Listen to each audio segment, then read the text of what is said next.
للأسف الشديد خسرت كل ما أملك في التجارة. الحمد لله على كل حال. من يطرق الباب الآن؟ افتح يا حاج سعيد، نحن من اشترينا منك بيتك القديم. سأذهب إلى الداخل يا أبي. أهلا بكما يا سادة، تفضلا.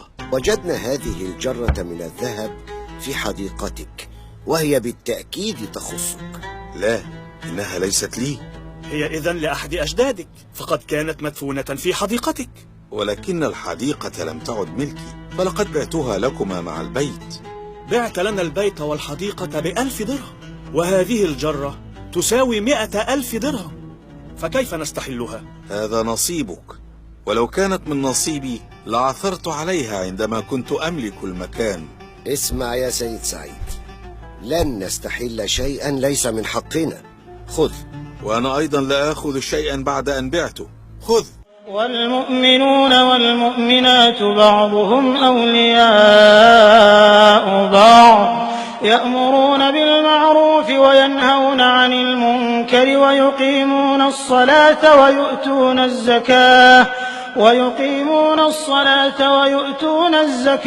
ويطيعون الله ورسوله، أولئك سيرحمهم الله، إن الله عزيز حكيم. وعد الله المؤمنين والمؤمنات جنات تجري من تحتها الأنهار خالدين فيها ومساكن طيبة في جنات عدن ورضوان من الله أكبر، ذلك هو الفوز العظيم. اسمع الكلام ولا تعاند يا سيدي. إذن لنذهب إلى القاضي. نذهب إلى القاضي. السيد عامر والسيد سعيد، ادخلا إلى حضرة القاضي. هذه أغرب قضية وردت علي طوال عملي بالقضاء. لن أقبل مالا ليس من حقي. وأنا كذلك. هل لك أولاد يا سيد سعيد؟ لي فتاة واحدة تجلس هناك.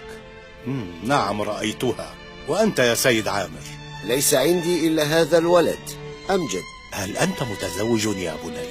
ليس بعد يا سيدي. هل تقبل أن تتزوج بتلك الفتاة؟ هذا شرف عظيم، بالتأكيد أقبل. وأنت هل تقبلينه زوجا لك؟ الرأي رأي أبي. حسنا، حلت القضية.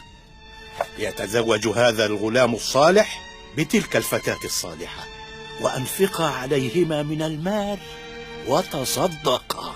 ومن يتق الله يجعل له مخرجا ويرزقه من حيث لا يحتسب، ومن يتوكل على الله فهو حسبه، إن الله بالغ أمره، قد جعل الله لكل شيء قدرا.